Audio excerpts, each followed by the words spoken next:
world of superhumans, monsters, aliens, and gods, it can be hard to try and keep a sense of order if you're not in any of those categories. In superhero fiction, you end up having a lot of government organizations often try, and often fail, to bring a sense of stability to the chaos. While the SCP Foundation these organizations are not, the DC Universe's Argus and Invincible's Global Defense Agency do their best to save their worlds from the brink like it's just another Tuesday. It takes hardened, cold individuals to call these shots in the face of moral outrage, and a careful tightrope of emotional balance to keep them from becoming worse than the evils they're tasked with fighting. In a battle between government spymasters, we'll be standing on top with some shred of their humanity left. I'll give you a hint and say it's not the one who's been elegantly described as literally Satan by DC fans. Hey team, Phantom Skull the Super Security VTuber here. Today I look at Cecil Stedman from Invincible and Amanda Waller from the DC universe to talk about why the teleport-spamming smartass of Mark's nightmares is the superior government specter to the much-maligned modern version of Amanda Waller.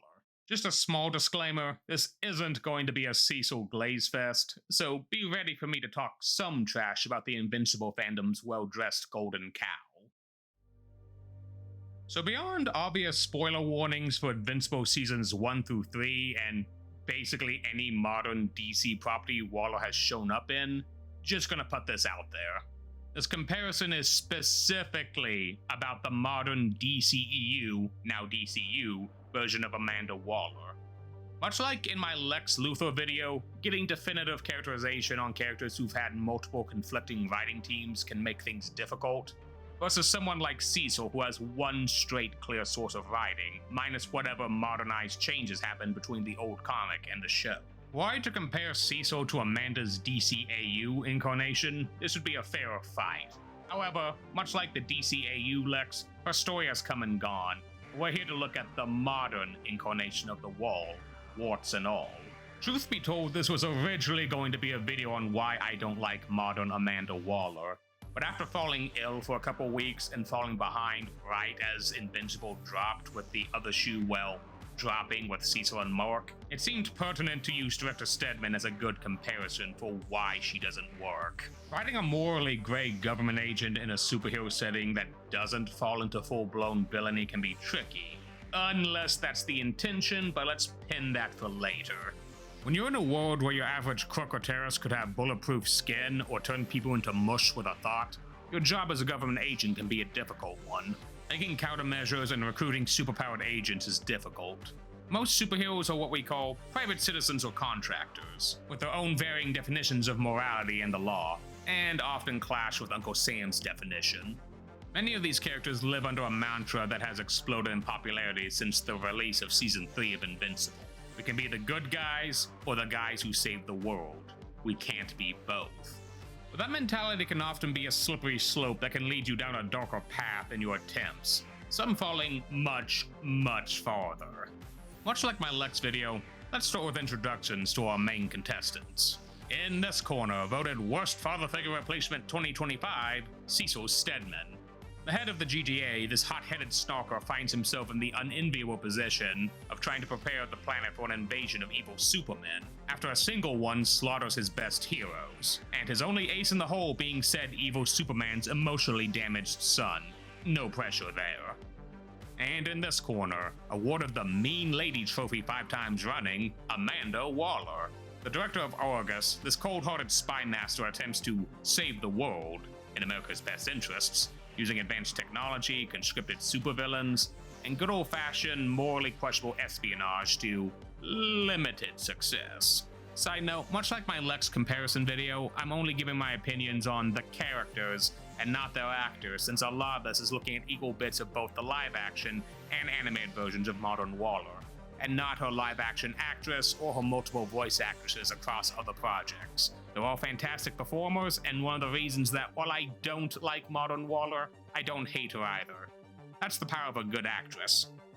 And the ghoul himself, Walter Goggins, gives a fantastic performance as Cecil, channeling his best grumpy but dangerous old man energy. On paper, Waller is a pretty straightforward character. She leads Argus with an iron fist and ever so rarely competency. My biggest problem with modern Waller is that writers forget that she's equal parts ruthless and cunning. More often than not, they forget about the cunning part and go all in on the ruthlessness part. You'd question if Waller is a fan of Epic the Musical. She acts like a blunt instrument who constantly uses threats and intimidation to further her goals. And more often than not, a lot of Argus's problems can be traced back to her. The entire plot of the original Unalive Squad movie was because of her playing with fire, trying to control an all-powerful god witch, and having rather flimsy contingency plans to keep her in line. Or in Creature Commandos, where she rushes to assassinate a US ally with flimsy intel and not much planning.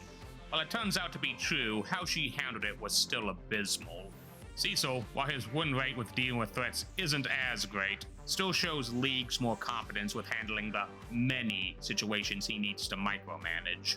Cecil is constantly on the ball with countermeasures, backup plans, and varying worst-case scenario protocols, with the only thing making them end in failure being that the individuals he's using them against simply pulling the built different card. So I guess we might as well call it the Viltrumite card at this point. While he's not above losing his temper and trying to throw his weight around to get people in line, he's much better at managing his assets and people and organizing them. Until recently, but we'll get to that. For Cecil, there's always a peril to the world he needs to solve. While half of the heavy hitters were up stopping a looming second invasion, what was left of his team had to struggle to stop the Lizard League from causing nuclear Armageddon. And that's not even covering their around-the-clock desperate attempts to come up with contingencies for the looming Viltrumite invasion. So up until Mark and Cecil's mutual Season 3 crash-outs, and yes, I said mutual, he isn't innocent in that, Cecil had a pretty decent handle on the day-to-day threats to his world. If there's one thing the two have in common to varying degrees, it's being absolute control freaks, though Cecil is, at first, better at hiding it. Waller can often come off as far more overt and almost cartoonish with her need to control everything around her. Bomb implants, shock collars, threatening family members, nothing's off the table when she wants to get her way. Granted, in most versions of modern Waller, she's dealing with incarcerated metahumans with attitude problems, so for the most part, her being this much of a bad bitch is warranted to assert control. But then you have absolute jackboot takes of Waller like My Adventure with Superman's version. You are the master of your destiny. You control the outcome of this day. The universe gives what you bring to it. Today, you bring fire, Amanda. And that's just before she makes her coffee for the day. Adventures Waller, while tempered by the more age-appropriate tone of the series, is by far the most viciously authoritarian of the Wallers, kidnapping, experimenting on civilians, and not all of them convicted criminals, and running her human defense force like a goon squad, all in the name of protecting humanity. Make no mistake, Cecil has a similar need to control everything around him, but the show does a better job at showing his justification for this. Waller barely gets much backstory or characterization beyond the Adventures version. She's just a big, bad, scary government agent doing her job to further America's national security in a world of superpowered beings. Cecil, on the other hand, has the fate of the world on his shoulders every day. Season 3 puts a lot of focus on Cecil's history with the GDA, his journey from a young and similarly idealistic and uncompromising person like Mark, and his slow transformation into the paranoid, morally gray-lensed director he is today. Seeing the mission that destroyed his original skin, and finding out how haunted he is over the 17 people who lost their lives due to it, shows how he has far more empathy and morality than Waller, hidden behind his hardened exterior. Suddenly, his blow-ups and lectures at Robot's Timu Guardians team for any casualty that happens makes sense. He pushes for zero casualties as much as possible, and why he pushes his heroes to be better. However, much like Mark's crumbling black and white morality, this mentality is not healthy and only feeding into Cecil's personal problems.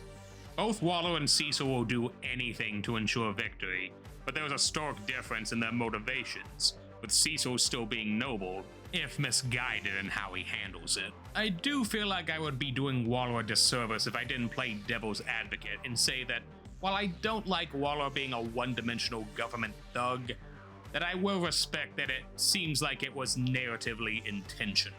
As far as the DCU, especially after James Gunn took over, Argus has often been used as a narrative criticism of the US government and their foreign domestic policies, with Waller being the face of it. We really don't know much of DCU Waller's backstory beyond what's been said, or who she even is outside of the job. Oh, she's not even the main focus of any movie or show she's appeared in. She's a cold-hearted government specter who will do anything for her country and herself. Her track record speaks to the face of the big bag government allegory. Unalive Squad 1. It was all about her unfucking her up and covering her tracks for her moronic plans blowing up in her face and silencing any poor bastard who didn't have the clearance. Guns Unalive Squad. Saving some isolated island nation from a brutal dictator? Nope. Just covering Uncle Sam's tracks for working with said dictator on torturing an angry space starfish and innocent people for decades. The Isekai spinoff? Dumping her super convicts in another world to secure their sweet, sweet magical resources for the US of A, and damn to anyone else. You get the idea. Cecil has a similar vibe. He's not wearing that American flag pin for decoration like the average anime goth girl wears crosses. But compared to Waller, this isn't his entire personality. But even if Cecil has good intentions, that doesn't mean he's always right. Ish. Invincible is a minefield of discourse that can be hard to navigate, especially in online circles. But let's look at this handy morality chart, guest starring our pal, Nick Fury. I considered adding Fury into the ring and make this a 3-way spy-off video, but I felt it would bloat the script, and honestly, even at Fury's worst, he's a pretty solid character beyond what's shown in Secret Invasion, though I think everyone would prefer to pretend Secret Invasion didn't happen. Some criticize him for being overly trusting and idealistic with working with superpowered beings, but the MCU, even at its worst, is an idealistic setting, so it makes sense. Fury is slow to trust, but he isn't a paranoid dick like Cecil, and especially not Waller. So if we had Fury on the very end of the good spectrum and Waller on the opposite end of literally Satan, Cecil would probably fall into the middle of it's complicated. However, you'd be fooling yourself if you didn't admit he does dip his toes a little towards Waller's level. Cecil means well, and you can feel for the kind of pressure he's dealing with, having to prepare Earth to be packed up by an entire species of General Zods. However, this only goes so far in excusing the more questionable or outright evil things he does. Rehabilitating crazed, murderous vigilante Darkwing II? Sure, we don't know exactly if he killed criminals or innocent jaywalkers, but it seems like they did the work to make sure he was stable and got therapy. Giving Sinclair a prison job making reanimin for the GDA? A little more and I respect Mark being angry about finding out that the guy who tortured and permanently mutilated people, including his best friend's boyfriend, wasn't in prison but getting everything he wanted. But I get Cecil's need for disposable weapons with what's coming. Planting a torture device in Mark's body while he was unconscious is where Cecil legitimately f***ed up. I know edgelords have been glazing Cecil's choice here with as much energy as the people who simp for edgy, antisocial jerk Batman, but this was where the real line was crossed. I get the need for countermeasures for worst-case scenarios, but again, Mark wasn't an asset, he was an employee. He trusted Cecil and looked to him for guidance after the brutal betrayal of his father. Sonic cannons? Sure, but Cecil planted a torture device in Mark's body without his consent while he was vulnerable and trusted Cecil and his people. Despite all his talk, Cecil never truly trusted Mark and only saw him as a weapon. What's tragic is this same episode shows that Cecil used to be like Mark. He was overly idealistic in a morally gray field. He was outraged at his old boss hiring the people who caused his skin to rot and murder 17 people, and proceeded to stick to his guns by gunning those two down. He stayed in prison, and even when offered a chance out, he told his old boss to kick rocks until he finally saw his idealism begin to fade before he took the position, finally seeing things in a darker lens. And what does he do when Robot shuts off his insurance policy and a very rightfully wrathful Mark re-kills your only other backup option? Proceeds to talk that same hurt and angry superhuman and try and guilt him into being the bad guy in the entire mess. This moment can only be described as a chihuahua trying to threaten a great Pyrenees levels of audacity. And what does this lead to? It leads to half of the Guardians leaving in disgust and fear that Cecil could do the same to them, right as they were finally getting their shit together. And worst of all, Mark, literally Earth's only current ace in the hole if a Viltrumite came to do some planetary renovations, now hates Cecil's guts and has burned all bridges with him, threatening to kill him if he comes near him or his family. I mean, what's your backup plan, Cecil? Be immortal?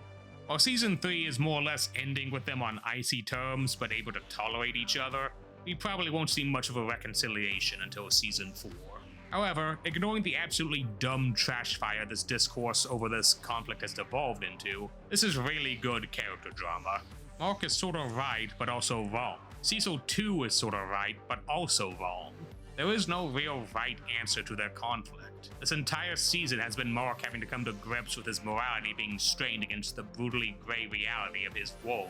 And even with the Season 3 finale giving everyone 18 plus 1 reasons why he needs countermeasures, how Cecil implements them without alienating his allies needs some serious readjustments. And while, yeah, they both need to get their shit together before the homicidal Freddie Mercury Brigade arrives, they need to learn to trust each other again.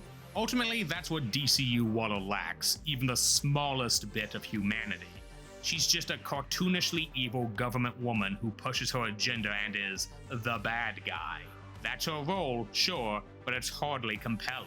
Creature Commandos was a good step for Waller, showing some inkling of humanity behind her cold exterior, but still suffering from the same issues as previous movies and shows. With a new Waller-focused show announced, we may finally get some badly needed character focus and development for the Wall, but she'll still be playing catch-up with director Stedman. Cecil, for all his flaws, is still a compelling character to follow. He's slowly but surely gaining popularity as Invincible's fandom grows more and more, and already you can see similar discussions about how he pairs up or packs up other superhero spy masters. A lot of this video is dunking on Waller. I just want her to be the love-to-hate bad bitch boss of a character she used to be, since right now I feel like her constant use in the DCU is being wasted.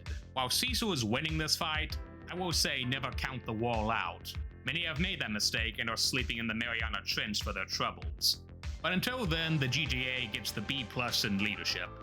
Now they just gotta survive the Season 3 finale. I'm sure you got this, Cecil. Thanks for watching. Also, don't expect a sequel with their number 2s, because Donald vs. Economos is more unfair than this fight. No hate to Economos, but this is a clear sweep for Agent Bobby Hill. Hey, thanks for watching my video. If you liked it, I'd appreciate a like and a comment. I'd love to hear about what you all think of Cecil and Waller. Be sure to subscribe for more superhero comics and anime topics. This should be going out before the Season 3 finale of Invincible, so I hope you all are as hyped as I am. Catch you all later.